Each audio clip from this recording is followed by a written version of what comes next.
My name is Karl Dakin, and I'll be the presenter and host of tonight's meeting. Tonight our topic is going to be on establishing one or more Colorado Small Business Opportunity Zone funds, and we'll get into this in more detail as we move through tonight's program. So to begin with, though, tonight's program is sponsored by myself. I have a firm called Dakin Capital Services, and I assist people in putting together capital campaigns to raise money from any source, and then develop all the campaign materials and documents necessary for the campaign, and then I can support or manage the campaign directly on behalf of the person raising the funding. So that's my primary stuff. I'm involved in a variety of businesses, and you'll see a couple more here in a moment who are also sponsors of tonight's meeting. And but if you have any questions at all about raising money, particularly with Opportunity Zone funding, please contact me. My information is here, and it's at the back of the slide deck at the end of the program.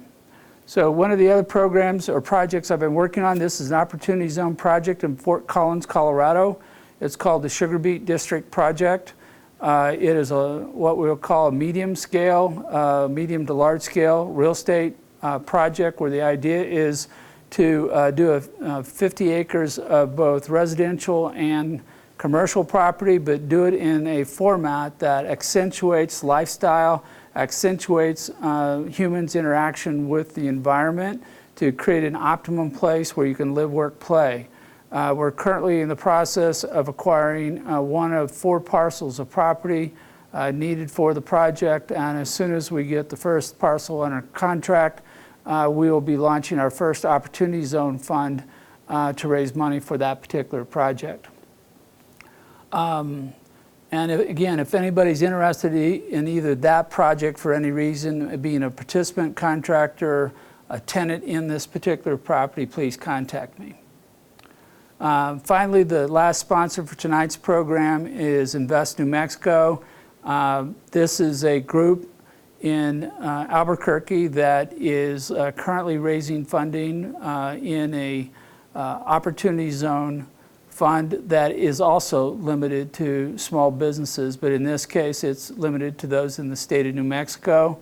The fund has started, and we've created a side-by-side fund for non-Opportunity Zone investors. So if you do not have capital gains and cannot qualify for that particular Opportunity Zone fund, you have another option, which is to invest in the associate fund, and that one will be doing matching money into the same businesses that are invested in by the original Opportunity Zone fund. They have 7 businesses identified so far. They're currently recruiting investors, and the goal is to invest in up to 20 businesses in New Mexico over the next 10 years. So that concludes our sponsorships, and we'll get into part 1 of tonight's program.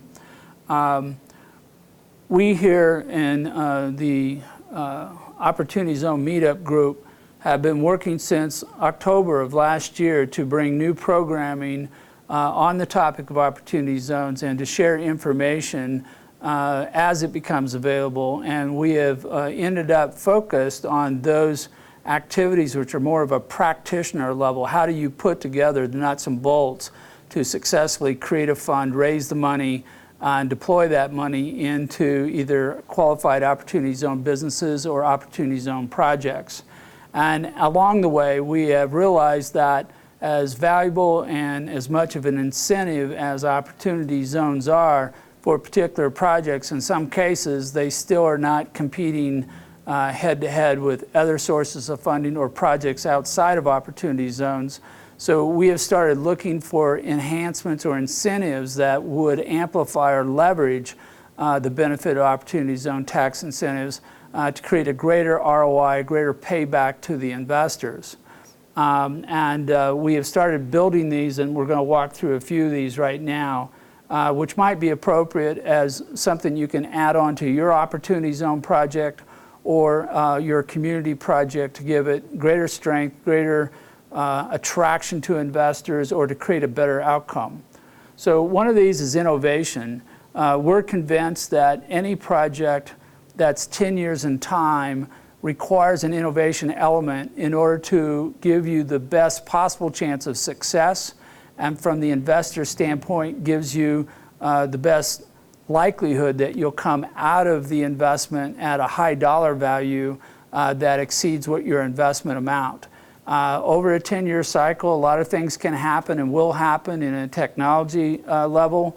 You'll see technologies turn over 2, 3, 4, 5, or more times, where the landscape on a particular business may change radically during the 10-year period. Even something as simple as a multifamily apartment complex can change a lot over 10 years. Currently, we are hearing and seeing data that supports the fact that we may be moving into a recessionary period, a downturn in our economy, and a lot of people are going to start asking the question, what am I going to do with my money for 10 years? Well, one of their options is to take that money out of Wall Street, where the stocks are likely to fall in value, and move them into an Opportunity Zone fund of their choice. And some of these are going to make very good hedges, or actually maybe amplifiers, over the 10-year cycle. Because if they'd left their money in the stock market, the appreciation would have been taxed. But if they put it into an Opportunity Zone investment, all the gains they make on this new investment after 10 years are tax-free. So we're looking at creating what we call innovation elements or innovation hubs or other combinations where it becomes a core factor in the project. It allows for more agility, more adaptability, more opportunistic in doing that. In particular, we're talking about hubs. This is kind of a hybrid type of project where you have land, which is a component part, and you're going to enhance the land in order to create a work situation where people can better do what they do, maybe shared common assets or back office or tools or specialty gear or fixtures. But at the same time, you're going to support a number of businesses who are also part of the recipients of the fund, and their own individual enhancement and appreciation contributes to this combination of real estate and a pool of businesses, which might be your best hedge on how to get the highest dollar return with the highest tax benefit out of it, while at the same time having the real estate serving as kind of a buffer or a security zone for the investment. Another thing we're looking at is workforce housing. Right now, every city, every community we've talked to, and it's almost guaranteed that every distressed economic area that is within an opportunity zone has an issue with housing, particularly for people in lower income brackets who right now might otherwise qualify for affordable housing. But as we've discussed in this particular program, many communities, Denver included, the delta between what you can build and sell unit for does not match the income that these people can pay. And now we have this increasing gap between what's doable and what's permitted. And we're seeing less and less housing of the affordable nature. And now we're looking for an alternative. So in this case, we have put together a model using Opportunity Zone funding within a pool to pay for workforce housing. This one involves active participation by the employer, who will be hiring, basically making this housing available to their employees. So there's a benefit to the employer to assure that they're getting the employees they need by making sure there's housing in the community where the business is located. This is an interesting model involving a guaranteed buyback by the employer, a guarantee of a commercial loan on construction of the project. Ultimately, the employees get to live in these units potentially below market value, so it becomes very low priced housing. And then the employer has the ability to buy the property at the end of the project and flip it to the employees with an employee benefit program. So we move renters to owners, which is one of the major deficiencies in the affordable housing projects. Almost all affordable housing are rent only. There's no wealth building. There's no capability for the tenant in affordable housing to walk away with any more money in their pocket. And they're paying a significant percentage of their income into that building and get nothing out of it. This model allows them to move to an ownership status and to build wealth over the 10-year cycle. Another one that we are working with currently is insurance banking. This is a ability to take an opportunity zone investment and combine it with an investment in a whole life insurance policy, and to create a complementary effect between the policy and the opportunity zone investment, where investors' money is working in both places at the same time. So at the end of a 10-year cycle, an investor using this particular model not only can build value within the opportunity zone investment, but they've also built value within the insurance policy, and they're sitting on a major insurance policy of great value that they can use in their own estate planning, or they can use in other type of wealth planning to go along. So for people who are talking with investors who are on the edge but can't quite talk themselves into investing in your opportunity zone project, the ability to add whole life insurance to this and create this other benefit is something that you may want to consider to round out raising money into your fund. Lastly, skills training.